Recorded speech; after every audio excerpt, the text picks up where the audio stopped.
FTP நேயர்களுக்கு வணக்கம்.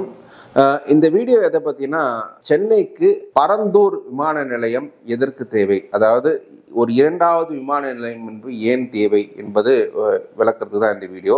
ஏன்னா இந்த ஒரு வாரமாக விஜய் பரந்தூர் போகிறாருன்னொன்னே நிறைய பேர் வந்து அந்த விமான நிலையத்தை வேண்டுமா வேண்டாமா நிறைய டிஸ்கஷன் பார்த்துருப்பீங்க. ஸோ அதை பற்றியான ஒரு வீடியோ தான் நான் தெளிவாக சொல்லிக்கிறேன். நான் பரந்தூர் விமான நிலையத்துக்கு ஃபேவரபுளாக பேச போகிறேன். அது ஏன் வேணுன்றது தான் நான் இந்த வீடியோவில் சொல்ல போகிறேன். வாங்க வீடியோக்குள்ளே போகலாம்.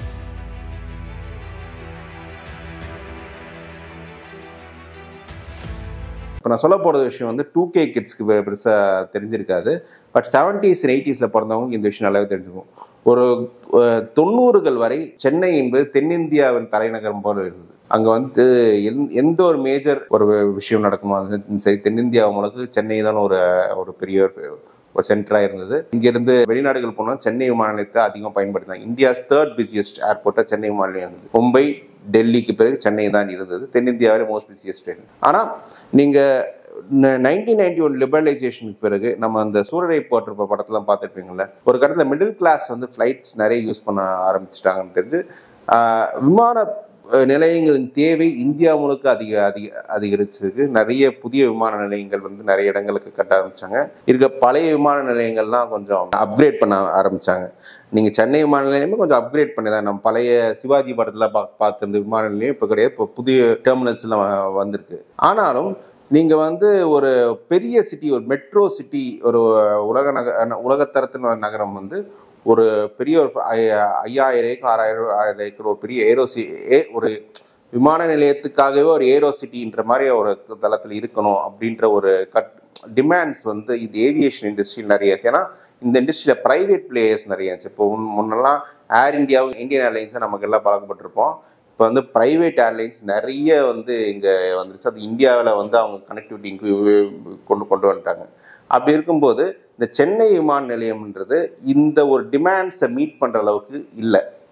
அது முக்கிய காரணம் என்னன்னா, இந்த விமான நிலையத்தோட சைஸ். பெங்களூரில் இப்போ வந்திருக்க விமான நிலையம் எடுத்துட்டேன்னா அது ஒரு 2008 ஓப்பன் ஆன ஒரு விமான நிலையம் 4000 ஏக்கர் மேலே இருக்குது. இப்போ ஹைதராபாத்தில் 2013 ஓப்பன் ஆன விமான நிலையம் 5000 ஏக்கர் மேலே இருக்குது. அவ்வளோ பெருசாக இருக்கிறதால நிறைய இன்டர்நேஷ்னல் ட்ராவலர்ஸ் வந்து சென்னையை விட இந்த விமான நிலையத்தை ப்ரிஃபர் பண்ணுறாங்க. ப்ளஸ் இது ப்ரைவேட் ஏர்போர்ட்ஸ். ஸோ இந்த விமான நிலையங்களை வந்து அங்கே பெருசாக இருக்கிறதால அங்கே அந்த நகரங்களுக்கான இன்வெஸ்ட்மெண்ட்ஸ் நிறைய வருது. அந்த உட்கட்டமைப்பு தான் ஒரு இன்வெஸ்ட்மெண்ட்ஸ் வருது. பேசிக் உட்கட்டமைப்பு நல்லா இருந்தால் இன்வெஸ்ட்மெண்ட்ஸ் நல்லா வந்து ஜாப்ஸ் வரும். ஸோ இந்த விமான நிலையம் ஒரு பெருசாக இருக்குது. அந்த நகரத்துக்கே பெரிய அவுட்லுக் கிடச்சிது. இன்றைக்கி ஒரு காலத்தில் இந்தியாஸ் 3rd பிஸியஸ்ட் ஏர்போர்ட்டாக இருந்துச்சு சென்னை வந்து இப்போ வந்து 5வது இல்லை 6வது இடத்துக்கு தள்ளப்பட்டிருக்கோம் அந்த கோவிடுக்கு அப்புறம்னா. காரணம் என்று நம்ம விமான நிலையம் வந்து ரொம்ப அவுடேட்டடாக இருக்குது. இப்போ ரீசெண்டாக வந்து இந்தியாவின் one of the leading journalist Rajiv Sardesai, அவர் இந்தியா முழுக்க போய் பிரயாணம் பண்ணியிருக்கார், பெரிய ஏர்போர்ட்ஸ் எல்லாம் பார்த்துருக்காரு. அவரே சொல்கிறார் சென்னைக்கு ஒரு நல்ல விமான நிலையம் வேணும், கட்டணும்னு. ஸோ அந்தளவுக்கு நம்ம விமான நிலையம் இன்டர்நேஷ்னல் ஸ்டாண்டர்ட்ஸ் இல்லை. அது நமக்கு பெரிய ஒரு எம்பாரஸ்மெண்ட்டாக இருக்குது. இதனால் நம்ம சென்னைக்கு வர வேண்டிய வேலை வாய்ப்புகள், இன்வெஸ்ட்மெண்ட்ஸ் பலதும் பெங்களூருக்கும் ஹைதராபாடுக்கும் போயிடுச்சு. இன்றைக்கி ஒரு காலத்தில் தென்னிந்தியாவின் தலைநகரமான சென்னை வந்து இன்றைக்கி பெங்களூர் ஹைதராபாடு போட்டியிட்டு பல இன்ஃபேக்ட் பெங்களூர் தான் இப்போ தென்னிந்தியாவின் தலைநகரன்ற மாதிரி ஆயிடுச்சு. இது காரணம் நம்ம இந்த உட்கட்டமைப்பில் நம்ம சென்னை கவனம் செலுத்தாதான் தான். நீங்கள் சொல்லலாம் நம்ம இருக்கிற விமான நிலையத்தையே ஒரு சிறப்பாக மெயின்டைன் பண்ணால் சரியாயிடுன்னு. அது சிறப்பாக மெயின்டைன் பண்ணால் இல்லை. இன்றைக்கி நமக்கு இருக்கிற விமான நிலையம் என்பது 1000 ஏக்கர் தான். ஆனால் இப்போ மற்ற ஒரு நல்ல பெரிய விமான நிலையம் வேணும், ஒரு 5000 ஏக்கராக வேணும். இதை விரிவாக்கிறதுக்கான ஸ்பேஸும் நம்மக்கிட்ட இல்லை. இப்போ ஏன்னா இங்கே சென்னை நகரம் வளர்ந்துருக்கு. இன்றைக்கி வந்து ஒரு காலத்தில் வந்து பல்லாவரம் இதெல்லாம் சிட்டியோட அவுட்ஸ்கர்ட்ஸ், அங்கே பெருசாக வீடுகள்லாம் இருக்காது அப்படின்ற நிலை போய் இப்போ அங்கெல்லாம் பெரிய ஹைரைஸ் பில்டிங்ஸ்லாம் வந்துருச்சு. இந்த ஹைரைஸ் பில்டிங்ஸ்லாம் வந்துருச்சு. அங்கே இப்போ ரெசிடென்ஷியல் வந்ததால் இந்த விமான நிலையத்தை எக்ஸ்பேண்ட் பண்ண முடியல, ரன்வே எக்ஸ்பேண்ட் பண்ண முடியாததால் ரொம்ப கிராம்ப் சுச்சுவேஷன் இருந்துச்சு. ஸோ இது ஒரு நம்ம சைஸ் ஒரு பெரிய பிரச்சனை என்ன நம்ம இடத்துல. ரெண்டாவது லொக்காலிட்டி. இப்போ நம்ம பெங்களூரும் ஹைதராபாடும் எடுத்துக்கிட்டோம்னா சிட்டிக்கு வெளில இருக்குது. அதனால அந்த ஏர்போர்ட் சுற்றி கிராமம் தான் இருக்குது. ஸோ இன்டர்நேஷ்னல் ஏர்லைன்ஸ்லாம் வரும்போது அவங்களுக்கு தடையே எந்த ஒரு பெரிய கட்டிடமும் இல்லை. நம்ம பார்த்தா ஸ்மூத்தாக லேண்ட் பண்ணிடலாம். ஆனால் சென்னை என்பது சிட்டி உள்ளே இருக்குது. நீங்கள் இங்கே சென்னை மாநிலத்துக்கு ஒரு விமானம் வரணும்னா நீங்கள் ஃப்ளைட்டில் ட்ராவல் பண்ண தெரியும். இங்கே சென்னைக்குள்ளே வரணும்னா நீங்கள் வந்து இந்த மெரினா வழியாக அப்படியே நீங்கள் வந்து சென்ட்ரல் சென்னை வழியாக வந்து தான் இந்த கத்திப்பாரா ஃப்ளைஓவரில் தாண்டி தான் இங்கே இந்த ஏர்போர்ட்டுக்கு வரும். ஸோ சிட்டிக்குள்ளே வரதால நமக்கு வந்து பெரிய ஒரு ரெஸ்ட்ரிக்ஷன்ஸ் இருக்குது. நம்ம பில்டிங்ஸ் ஹைரைஸ் பில்டிங்ஸ் கட்ட முடியாது அப்படின்றதால, ப்ளஸ் இருக்கிற பில்டிங்ஸும் உயர்வாக கொஞ்சம் அதிகமாக இருக்கிறதால அந்த ஏர்லைன்ஸும் நாங்கள் கம்ஃபர்டபுளாக ஃபீல் பண்ண மாட்டேங்கிறாங்க இந்த சென்னை மாநிலத்தை யூஸ் பண்ணுறதுக்கு. ஸோ பயணிகள் டிமாண்ட் இருக்கிறதால தான் வராங்க தவிர இந்த ஒரு ஏர்போர்ட் நல்ல ஏர்போர்ட்டுன்னு நினச்சி யாருமே வர்றது கிடையாது. ஆனால் பெங்களூரு ஹைதராபாடும் அப்படி கிடையாது. அங்கே வந்து நல்ல வசதிகள் நிறைய இருக்குது. ப்ரைவேட் ரன்ன்றதால நிறைய வருது. நீங்கள் சென்னைக்கு போனவங்க நாங்கள் பெங்களூர் வந்துடுறோம், பெங்களூர்லேருந்து சென்னைக்கு ஃப்ளைட்டில் போயிடுங்கன்னு சொல்கிற அளவுக்கு இருக்குது. இன்றைக்கி பெங்களூர்லேருந்து சான் ஃப்ரான்சிஸ்கோ வரை வேர்ல்ட்ஸ் லாங்கஸ்ட் ஃப்ளைட்டில் ஆப்ரேட் பண்ணுறாங்கன்னா அப்போனா அங்கே வந்து அந்த ஏர்போர்ட் அந்தளவுக்கு அங்கே சொஃபிஸ்டிகேட்டடாக இல்லை இந்த மாதிரி நவீனமயமாக இருக்குது. இதில் வந்து சில பேர் வாத சொல்கிறாங்க, என் பாம்பே இல்லையான்னு, இதே மாதிரி ஸ்பேஸ் தான் அவங்க ஏன் ஆப்ரேட் பண்ணேன்னு. அந்த பாம்பே விமான நிலையம் என்பது கடற்கரைக்கு கொஞ்சம் பக்கத்தில் இருக்குது. நான் சொன்ன மாதிரி அவங்க வந்து சிட்டி வழியாக ஃப்ளைட்ஸ் வர தேவையில்ல. அதனால் அவங்க வந்து அந்த கடல்லேருந்தே ஸ்ட்ரெயிட்டாக ஏர்போர்ட் வரதால இருக்கிற அந்த ஸ்பேஸு அவங்களுக்கு பாம்பேக்கு சஃபிஷியண்டாக இருக்குது. பட் பாம்பேலையும் இன்றைக்கி வந்து அங்கே விமான பயணிகள் டிமாண்ட் அதிகமாக இருக்கிறதால அவங்களும் 2வது ஏர்போர்ட் கட்டிகிட்ருக்காங்க. இப்போ டெல்லியிலையும் இப்போ நொய்டாலையும் இன்னொரு ஏர்போர்ட் கட்டிகிட்டு இருக்காங்க. ஸோ நமக்கு வந்து போட்டியாக இந்தியாவில் பல மெட்ரோ நகரங்களில் ஏர்போர்ட் கட்டிகிட்டு இருக்காங்க. ஆனால் நம்ம சென்னையில் தான் அது கட்டாமல் இருக்கோம். அது வந்து நம்ம சென்னையில் இப்போ தான் இந்த முயற்சி எடுக்கிறவங்களும் இல்லை. 98 நம்ம ஒரு ஏர்போர்ட் வேணும் அப்படின்ற இன்னொரு ஏர்போர்ட் கட்டணுன்ற முயற்சி எடுத்துகிட்டு இருக்கோம். ஆனால் என்னென்னா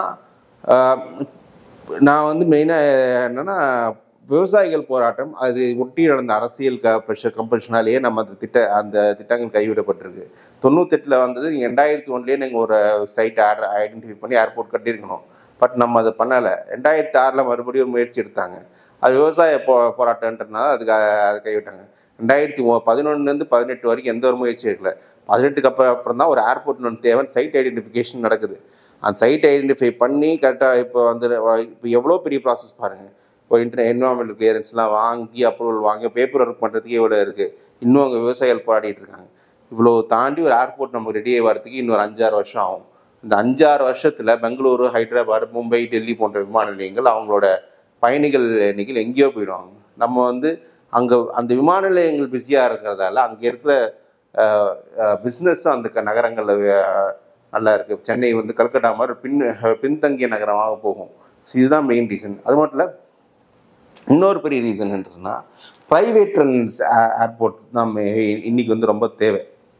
ஆனால் இன்னைக்கு வந்து ப்ரைவேட் ரன் நம்ம கம்யூனிசம் தத்துவம் பேசி எல்லாமே தனியார் மையத்துக்கு எதிராக இருக்கும்னு நீங்களே பார்க்குறேன். நீங்கள் கவர்மெண்ட் பஸ்ஸில் போகிறதுக்கும் ப்ரைவேட் பஸ்ஸில் போகிறதுக்கு எவ்வளோ வித்தியாசம் இருக்குது. இப்போ ப்ரைவேட் பஸ்ஸில் எவ்வளோ வசதிகள் கிடைக்குது, எவ்வளோ நம்ம ஆப்பில் டிக்கெட் புக் பண்ணி எவ்வளோ நமக்கு ரொம்ப ஆக்சசிபிளாகவும் இருக்குது. ஆனால் கவர்மெண்ட் பஸ்ஸில் அதெல்லாம் இருக்குல்ல. இதுதான் ஏர்போர்ட் ப்ரைவேட் ஏர்போர்ட்டுக்கும் airport authority of India run பண்ணுற ஏர்போர்ட்டுக்கும் வித்தியாசம், அதே டிஃப்ரென்ஸ் இருக்குது. இதனாலேயும் இன்னும் நம்ம சென்னை மாநிலத்துக்கு இன்னும் ஒரு பெரிய கெட்ட பேரும் ஒரு பேட் இமேஜ் வந்துடுச்சு. இதெல்லாம் இந்த எல்லா பிரச்சனையும் ஒரே தீர்வு வந்து நம்ம பரந்தூர் விமான நிலையம் வந்தால்தான் இது தீர்வாகும். சில விவசாயிகளுக்கு இதில் பாதிப்பு இருக்குதான், யாருமா இருக்கு. பட் அரசாங்கம் வந்து அதை உங்களுக்கு உரிய காம்பன்சேஷன் கொடுக்குறேன்னு சொல்லும்போது இது நம்ம அரசியல் ஆக்காமல் அந்த கொடுக்குற காம்பன்சேஷனை வாங்கிட்டு போகணும். இன்ஃபேக்ட் சமீபத்தில் ஒரு சன் நியூஸ் ஆர்டிக்கலில் கூட நான் படித்தது என்னன்னா, இதில் வந்து அந்த விவசாயிகளுக்கு வந்து விவசாயம் பண்ணுறாங்க, அந்த போராட்டம் பண்ணுறவங்களும் விவசாயம் பண்ணுறதுக்குலாம் பிடித்து திட்டம் இல்லை, அவங்க ரியல் எஸ்டேட் ப்ரைஸஸ் அதிகம் ஆகணும் வெயிட் பண்ணிட்டு இருக்காங்க, அதனால தான் அவங்க போராடிட்டு இருக்காங்க அப்படின்ற சொல்கிறாங்க. ஸோ இது எல்லாத்தையும் தாண்டி நம்ம சென்னை ஒரு அடுத்த கட்டம் நம்ம நகரம் வளரணும்னா, ஒரு பெரிய வளர்ச்சி அடையணும்னா நமக்கு வந்து பரந்தூர் விமான நிலையம்ன்றது ரொம்ப ரொம்ப முக்கியம். இதுக்கு வந்து அரசாங்கம், நான் ஒரு விஷயம் நான் இந்த அரசாங்கத்தை பாராட்டுறேன்னா, ஒரு கமிட்டடான ஒரு எஃபர்ட் போட்டிருக்காங்க. யார் என்ன தடுத்தாலும் நான் அந்த அரசாங்கம் இந்த ஏர்போர்ட் கொண்டு வந்தே தீர்வேன்ற மாதிரி ஒரு கமிட்மெண்ட்டோட இறங்கினாங்க. இதுக்கு முன்னாடி ஜெயலலிதா அவர்கள் இவ்வளோ பெரிய எஃபர்ட்லாம் போடல. திமுக ஏர்போர்ட் கட்டும்போது அவங்க இந்த ஏர்போர்ட் கட்டக்கூடாதுன்ற ரொம்ப போராட்டம் பண்ணாங்க. ஆனால் இந்த அரசாங்கம் வந்து ஒரு கமிட்டடான எஃபர்ட் போட்டிருக்காங்க. இதுக்கு பொதுமக்களை நம்மளும் ஒரு அவேர்னஸ் கிரியேட் பண்ணி ஏன் ரெண்டாவது ஏர்போர்ட் வேணும் சென்னைக்குன்ற அவேர்னஸ் கிரியேட் பண்ணி நம்ம இந்த ஏர்போர்ட்டுக்கு எப்படியோ கொண்டு வரது நம்ம நம்மளும் கஷ்டப்படணும். அப்படி இருந்து அதுதான் நம்ம சென்னைக்கு நம்ம செய்கிற மிகப்பெரிய ஒரு ஒரு சர்வீஸாக இருக்கும். நம்ம நகரம் உலக நகரமாக ஆக்கிறதுக்கு இது ஒன்று தான் தீர்வு.